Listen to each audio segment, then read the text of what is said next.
Right, if you don't believe that YouTube censorship isn't real, then that was just fucking insane. So, just recording a live video for you guys, talking to you. First time we've done a live on the channel ever. What happens? YouTube ends the video after 2 minutes because I'm using somebody else's audio. I'm using copyrighted audio from an authorized owner of that audio. The only fucking audio on that fucking live video was my own voice. There's no background noise, there's no nothing. That is YouTube going, oh, there's a gun in the fucking image. Despite the fact we weren't using the gun at all. So there we go. That's YouTube. Now, it seems that I can't actually create another live stream because I have a strike for breaking copyright. Oh well. We're going to record the rest of the video as a video. I'm going to put it up. Fuck you, YouTube. You're fucking useless. Thank you. Right. We were just talking on the HK53. TLDR, if you're thinking about a roller lock gas blowback from VFC, get the HK53 if you like it, because it is the most evolved of the VFC roller lock gas blowbacks. It has all the latest features. It performs flawlessly, not just for a seasoned gas blowback user like myself, but for the AG users that never used gas blowback rifles before, that I gave the rifle to use. Excuse me. Right, what I wanted to talk about was real parts, etc., in magazines around Airsoft.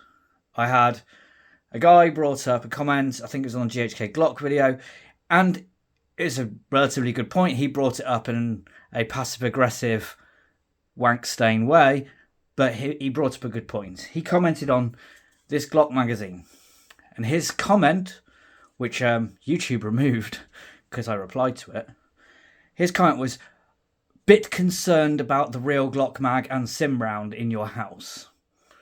Well, smart ass, the sim round is actually used. It's a spent sim round, as you can see. There's no paint round on the top of there. As for the Glock mags, we're going to talk about that now because I think it is an important point he brought up about what you can and can't have in the UK when it comes to magazines, parts, etc. Because we do use a lot of real parts on gas blowout rifles especially, but even before that on PCWs and AGs. But certainly on gas blowout rifles we tend to use a lot of real parts, furniture, and even some magazine shells.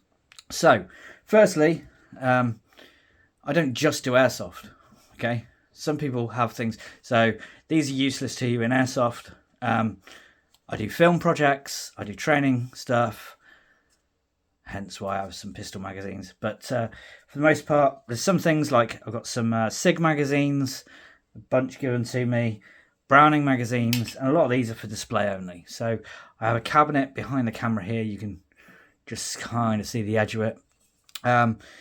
This is a bit of a display cabinet, and there's a Browning in there, and there's a display around the Browning pistol. So there's some Browning mags, and there's some SIG mags in there. Although there's not currently a 226 or a 228 in there, but we'll rectify that. But these are display mags more than anything. Glock magazines, because I do both filming projects and training projects. The dud sim rounds is because it was done for a specific filming project. It wasn't a film or TV show. It was actually how do we explain? A trailer for a training organisation. Hence why there's a blue tape on the bottom of the mag as well. So that's why there's dud sim rounds in there. I also do other stuff regarding some training events and things like that with police and other agencies and stuff where UTMs are used, which is why I have access to a lot of used UTMs. Also have rifle mags. Now rifle mags we see in Airsoft all the time because A, we used to convert them to PTW mags. B, I've got a thing where, like this HK53 magazine, quite often I'll have that clamped to the side of the gas magazine as a display item, or for photographs or whatever. But also, quite often when I am doing filming projects, we have real magazines in the pouches and things like that, instead of airsoft magazines because they can be drawn out, they can be seen on camera, that kind of thing. They're also much lighter and way more durable. You don't have to worry about breaking your gas mags, that kind of thing. And also because if I do go shooting, I still have magazines for them. Okay. G3 magazines, again, this came with a parts kit. I bought a load of G3 parts, and this came as part of that parts kit. But yeah, I have magazines. Magazines in the UK are perfectly legal to own any real magazine.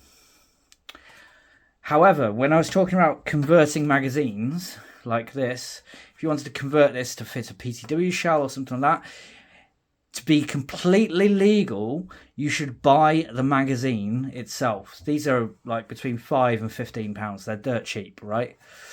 Buy them as magazines. Don't use a magazine that was in a deactivated rifle, a registered, stamped and proofed deactivated rifle, because technically everything on that deact is part of the deactivation certificate, including the magazine that's in it when it's deactivated, if there's a magazine with it.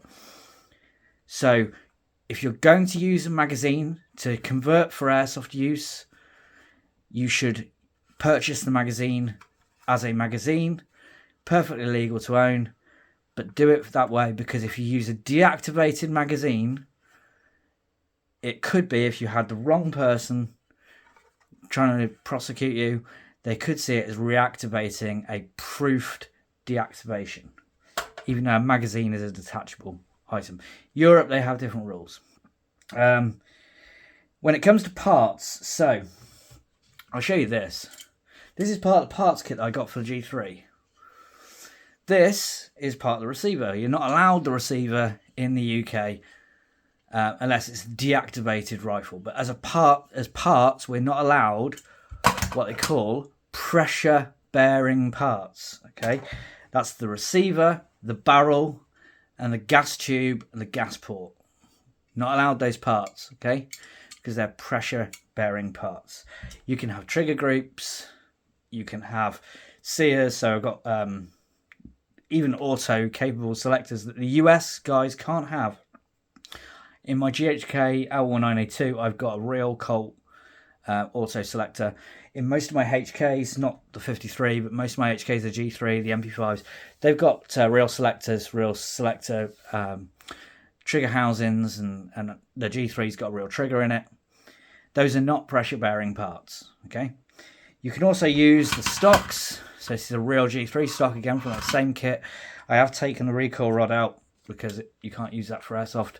But you can use the stock, not a problem.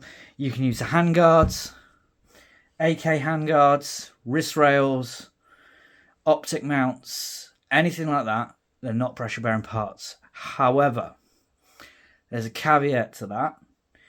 You cannot take what's on a deactivated rifle, a proof deactivated rifle, and take the furniture off it and put it on a live system. So whether that be an airsoft gun, an air gun, or another firearm, you shouldn't take the hand grip off an AK, a wood handguard, off a deactivated AK, and put it on an airsoft gun, because it's part of the deactivated parts, even though it's not restricted. It's fucking weird, but that's just the way it is. Likewise, if there's, technically speaking, if there's a scope mount that's part of the deactivation, you're not really supposed to take it off. Now, don't get me wrong, if you take the wooden handguard off a deactivated AK, it's not a serialized part, it's not a proofed part, no one's going to know it came from a deactivated, but you shouldn't do it, okay? Just go and buy the parts separately. You can buy handguards, you can buy selectors, you can buy trigger groups, you can buy stocks, you can buy mounts, you can even buy muzzle devices. However, you can't buy flash hiders. Flash hiders are restricted to FAC 1, but you can buy a moderator or a compensator. So, if you are buying a muzzle device, make sure that it's purchased as and imported as a compensator or a muzzle device, not as a flash hider, because a flash hider is in the wording as a pressure bearing part. It's It's very strange, I know. So there's that. So thank you for the guy that commented the initial comment about the Glock mag.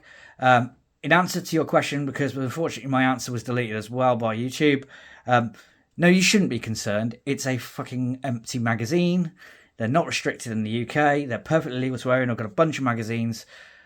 You can buy them at any surplus shop. You can buy them at surplus markets, military shows, etc., etc. They're not limited at all. And as for the sim round, no, it's a dud. It's empty. It's purely there for show. Likewise, should I one? So we've got some 5.56 on the top here. But if you look, can we clear that up? Let's take one out. It'll be easier.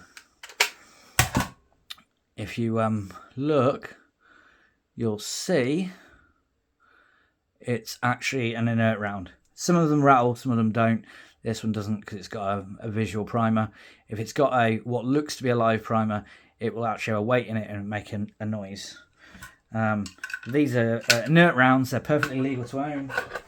In fact, excuse me for walking off. I think we've got some 5.45s here. I'm pretty sure these are weighted. Yeah, so as you can see, it looks like it's got a live primer, but if you can hear that, it's got a metal ball in it to tell you that it's not a live round at all. Again, it's an inert round. And they're, again, perfectly legal to have, along with the magazines. You can just buy these. AK mags cost you about £10 to £15. E-mags will cost you £5 to £10 maybe. The Stanag mags about 15 quid. Again, used UTM rounds, fired primers. So I think he was trying to just be witty and passive aggressive, but he did bring up a good point, and that is make sure that if you do buy real parts to fit onto Airsoft or just for your collection purposes or whatever, make sure they're from a good source and they're a legitimate part. They're not a pressure bearing part, they're not a restricted part. If you have any questions about what's pressure bearing, what you can and can't have, give me a shout. I'll sort of give you some help and guidance. It can't be taken as legal advice, but I will sort of give you an idea or point you in a direction where you can ask a solicitor if need be. But as long as you stick to it's not a pressure bearing part, it's fine. Interesting part that I've put on the table here. This is a pattern part G3 cocking tube. So this is the part that sits across the top of a HK roller lock rifle. This part here. If this was from a lot of rifles, people would say this is a gas tube. So if this is on an AK, it would have a gas piston in it. It'd be a gas tube. If it was a piston gun, AR-15, it would be a gas tube, and you wouldn't be able to have it. But on a roller lock HK, like the 53, and the MP5, the G3, the 33, etc., this is just a cocking tube. There's no gas going through here. It's just for the cocking handle to ride in. It's a perfectly legitimate part. This is a brand new, unused pattern part from HK. There is some surface rust on it, but it's actually, I assure you, it's brand new. It was going to be used as a to chop down to make it into a G3K. I never ended up buying a second G3, so that's that. Again, thank you for the comment, but maybe put it across in a different way, because yeah, you're wrong to have concern in this case. Shouldn't be concerned about people having parts and magazines unless they're pressure bearing in the UK. I don't think it was a UK guy anyway. I think he was from Europe, where they have different laws and things like that. But I don't care about what Europe can and can't do. I care about what we can and can't do here. So if anyone has any further questions, please put them in the comments below. I'll try and sort out the live situation. But once again, I'd like to say thanks to you guys for watching, and fuck you, YouTube. You're a bunch of cunts. And I don't normally swear on camera, but there we go. Thanks, guys. Take care.